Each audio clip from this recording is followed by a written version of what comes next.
वस्तु का विक्रय मूल्य इसके क्रय मूल्य का 4/3 गुना है।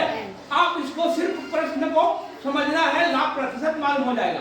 तो लाभ हो रहा है, लाभ प्रतिशत जानना है, तो लाभ प्रतिशत का सूत्र क्या है ये समझना है। तो लाभ प्रतिशत बराबर क्या होता है, कौन बताएगा? लाभ प्रतिशत बराबर निकालना है तो लाभ बटे क्रय। हाँ, अब ये है सूत्र। इसके लिए क्या क्या जानना है? क्रय जानना है और लाभ जानना है। हमको लाभ प्रतिशत मालूम हो जाएगा। तो लाभ दिया है क्या? नहीं दिया है। क्या दिया है? इसके क्रय मूल्य का 4/3 गुना है। तो क्रय मूल्य कितना दिया है? ये दे, ध्यान से देखो। किसी वस्तु का विक्रय मूल्य, इसके क्रय मूल्य का 4/3 गुना है। तो विक्रय मूल्य दिया है, किसका? क्रय मूल्य का 4 गुना। आपको अच्छे से समझना है, ध्यान दे। फिर से, किसी वस्तु का विक्रय मूल्य कितना है? क्रय मूल्य का 4/3 गुना। तो क्रय मूल्य कितना होगा? x। नहीं दिया है तो क्या मानेंगे? s। अब इसके कितने गुना है? 4/3 गुना। ये हो गया विक्रय मूल्य। क्रय मूल्य क्या है? ये है क्रय मूल्य, ये है कि नहीं है? देखो, विक्रय मूल्य इसके क्रय मूल्य का 4/3 गुना है। तो क्रय मूल्य क्या होगा? x। विक्रय होगा x का 4/3। समझ में आ गया? अब क्रय और विक्रय मिल गया तो अपने को क्या मिलेगा? लाभ। क्या मिलेगा? लाभ। तो लाभ बराबर करेंगे, लाभ बराबर, ध्यान दे, लाभ बराबर क्या सूत्र है? विक्रय। तो कितना हो जाएगा?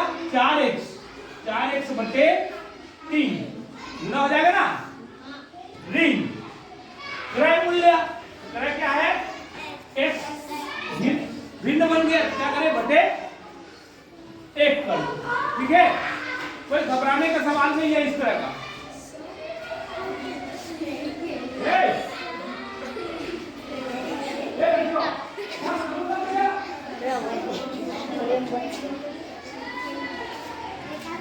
हाँ, अब ये हो गया। अब लाभ बराबर देखेंगे। लाभ बराबर लस क्या आएगा? 3। और ये 4x का 4x ही जाएगा। और इधर कितने x हो जाएगा? 3x बराबर कितना लाभ है हुआ?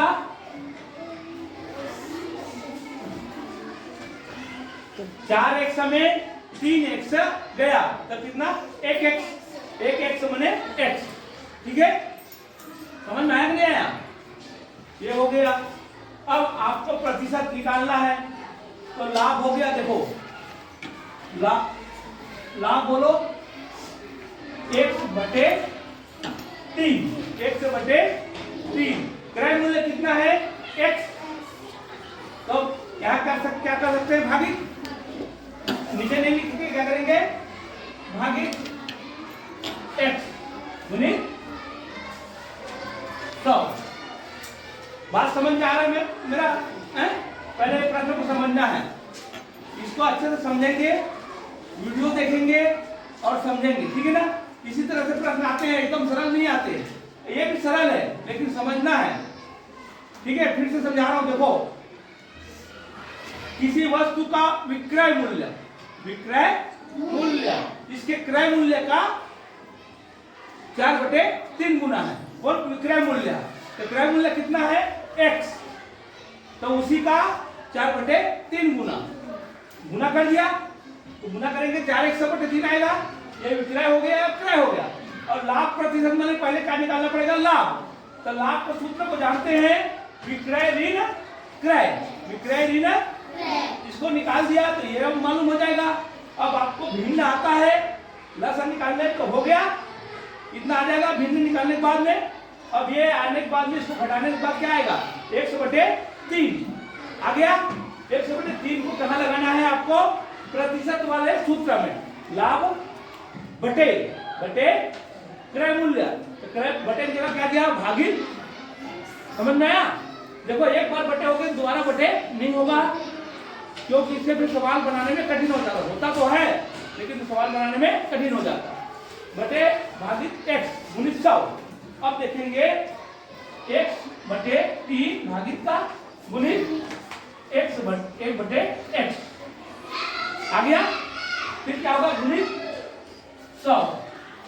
x से कटेगा ऊपर नीचे, देखो अब क्या आ गया बेटा, 100/3। अब इसको भाग करेंगे तो जो उत्तर आएगा वही उत्तर आएगा। तो क्या जाएगा, 3 तिया 9, फिर 3 तिया 9, 33 सही 1/3 आएगा ना। ये 3 तिया 9, 3 तिया 9 कितना बच गया, 1। 3 तिया 9, 3 तिया 9 और बच गया 1। आ गया। चलिए, किसी खिलौने को 450 में बेचने दिया है और लाभ दिया, बेचने पर लाभ। फिर आगे दिया है कमा, आगे 320 में बेचने दिया है, फिर क्या हो गया, हानि से 30 अधिक है, मतलब हानि में 30 जोड़ेंगे तो उसके बराबर ये है। समझ में आया। दोनों में बेचने दिया है, दोनों में लाभ दिया है, तो कौन सा सूत्र लगेगा, एक में लाभ का, एक में हानि का। समझ में आया। ये बहुत सरल सवाल है, सिर्फ दिमाग लगाना है आपको। देखो कैसे बनेगा। तो खिलौने का क्रय मूल्य जानना है, तो खिलौने का क्रय मूल्य देखो कैसे आसानी से क्रय मूल्य आता है। देखो पहले मैं लाभ का सूत्र लगा रहा हूं, लाभ बराबर, बोलो तो लाभ बराबर क्या होता है, हाँ विक्रय ऋण। आप इस यहाँ पे मूल्य को नहीं लिखेंगे, ठीक है ना, समय वेस्ट होता है। आपको जानना जरूरी है विक्रय मूल्य करके, ठीक है। अब यहाँ बोलो लाभ कितना हो गया, लाभ इसका लाभ कहाँ है, विक्रय मूल्य, लाभ नहीं हुआ ना, लाभ कहाँ हुआ है वो अलग है। हुआ लाभ 450 में बेचने पर हुआ लाभ, उसके बाद क्या है, कामा होगा, तो हुआ लाभ 320 रुपए में बेचने पर हुई हानि से 30 अधिक है। कामा ने दिया है, गलत है वो, तो कामा होगा यहां तक खत्म। हुआ लाभ इसमें हुई हानि से 30 अधिक है। समझ में आया। इसको समझना है आपको। विक्रय बस दिया है 450, ऋण क्रय मूल्य नहीं दिया है, उसको नहीं लिखेंगे। समझ में आया। ध्यान दो। अब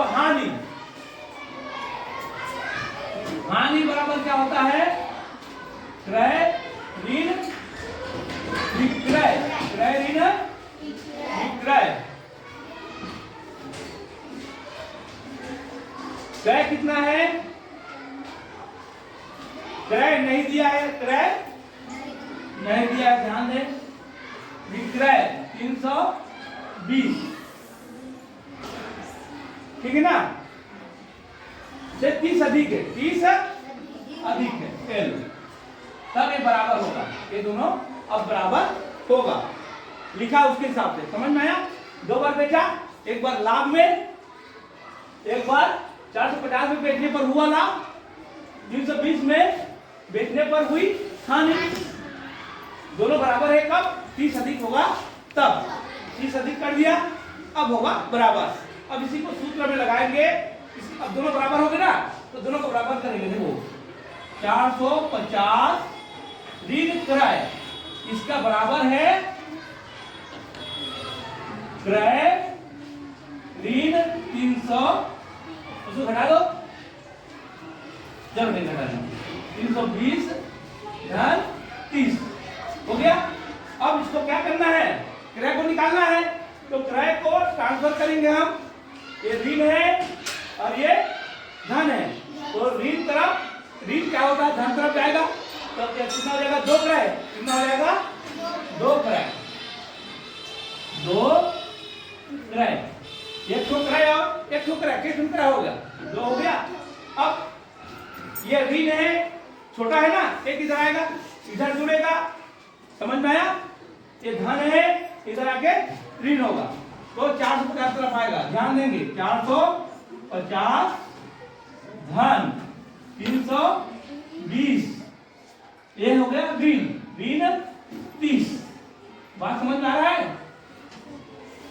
ये उधर गया, 2 क्रय हो गया, बाकी इधर आ गया, बाकी इधर आ गया। एक बार और समझाऊंगा, ठीक है ना, अच्छा समझना। अब इसको जोड़ो, दो जोड़ के घटाओ, कितना होता है,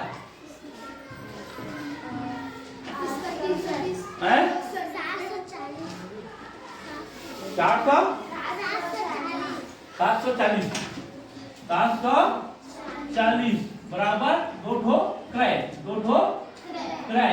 अब तो क्रय बराबर कितना हो जाएगा, 1 ठो क्रय बराबर, ये क्या हो जाएगा, भाग, 1 के लिए भाग होगा ना, इधर आ जाएगा 2, आ गया, भाग करो, 2 3 6, 2 सत्ते 14, और ये क्रय मूल्य 370। क्रय मूल्य यही तो जानना है क्या है, और ये निकल गया। एक बार और समझेंगे, ठीक है, जल्दी जल्दी समझाता हूं। किसी खिलौने को 450 में बेचने पर, 450 मैंने बेचना, मैंने बोल रहा क्या दिया है, विक्रय मूल्य, हुआ लाभ, लाभ हुआ, उनको उल्टा लिख दिया, लाभ हुआ बोल रहा है ना, लाभ हुआ को हुआ लाभ लिख दिया, ये समझना है, या यहां से एक पूर्ण विराम हो गया, ठीक है। अब 320 में बेचने पर हुई हानि, 320 में बेचा तो हुई हानि से 30 अधिक है, कौन रे, लाभ, समझ में आया, तो 30 अधिक है, तो 30 इसमें डाल दिया हानि में, तो बराबर हो गया, 30 को हानि में डाल दिया ना इधर, समझ में आ रहा है, हानि को इसमें 30 में डाल दिया तो बराबर हो गया, तब बराबर का सूत्र लगाया इसको, समझ में आया। अब ये इतना जब बन गया तब क्या हो गया, क्रय क्रय को क्या करेंगे, जोड़ेंगे। क्यों जोड़ेंगे, क्योंकि इस पार है, जाति वाला है, जाति वाले को अपने जाति की तरफ जाएगा तो क्या होगा, जुड़ जाएगा वो, तो ये ऋण है तो उधर जाकर धन हो गए, 2 क्रय हो गया, और ये ऋण है, इधर आके क्या होगा, इसके साथ में जुड़ेगा, ठीक है ना, 790 हो गया, 770 हो गया, 70 में 30 घटा दो तो 740। अब 2 क्रय इधर है, इसको यहां भाग करेंगे तो कितना आएगा, 2 3 6, एक बचा, 2 सत्ते 14, अब शून्य का शून्य, 370 रुपया उसका क्रय मूल्य होगा, तो क्रय मूल्य बराबर लिख देंगे, ठीक है। रुपया भी लिखना है, या किसी किसी कागज में रहता है, इधर नहीं रहता, ठीक है। चलो आप लोग समझ में आ गया।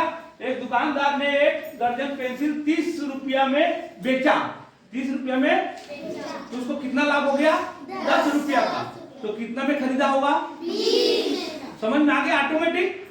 तो अपने को बस इतना ही चाहिए, लाभ पता चल गया और क्रय मूल्य हो गया, गुणित 100, गुणित 100 जो आएगा इसका प्रतिशत हो जाएगा।